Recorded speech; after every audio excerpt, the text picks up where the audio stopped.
Okay ma'am. பேசிக்காவே பாத்தீங்கன்னா husband and wife ஓகேவா? நீங்க ஏன்னா வெளிய போறீங்க. இப்ப நீங்க சொன்னீங்க பாத்தீங்களா? நாங்க எதனா பிளான் போட்டு வச்சிருப்போம். அந்த டைம்ல ஷூட் இருக்கும் அப்படிலாம் சொன்னீங்க. பேசிக்காவே இந்த மாரி எதனா ஒரு காரணம் சொல்லிட்டு நம்ம வரல இந்த காரணம் இருக்கு அப்படின்னு நம்ம சொன்னாலே கோவம் வரும். நான் கூப்பிட்டேன் உனக்கு அதுதான் முக்கியமா அப்படின்ற மாதிரி கான்வர்சேஷன் போகும். இப்போ நீங்க நைட் ஷூட்லாம் இருக்குன்னு சொல்றீங்க பாத்தீங்களா? அந்த மாதிரி டைம்ல நைட் ஷூட்டா அப்படின்னு எதனா சண்டே தானே வந்திருக்கா?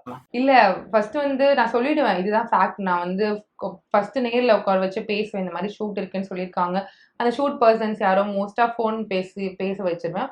இந்த மாதிரி ஷூட் இருக்கு. என்ன டீடைல்ஸ்? ஏன்னா திடீர்னு நம்ம கிளம்புறோம் அப்படின்னாவே யாருக்கா இருந்தாலும் ஒரு பதட்டம் இருக்கும். என்னோட ஹஸ்பண்ட் பொறுத்தவரைக்கும் கொஞ்சம் பதட்டம் தான். மத்தபடி வந்து சண்டை அதெல்லாம் போட மாட்டாங்க. பதட்டப்படுவாங்க.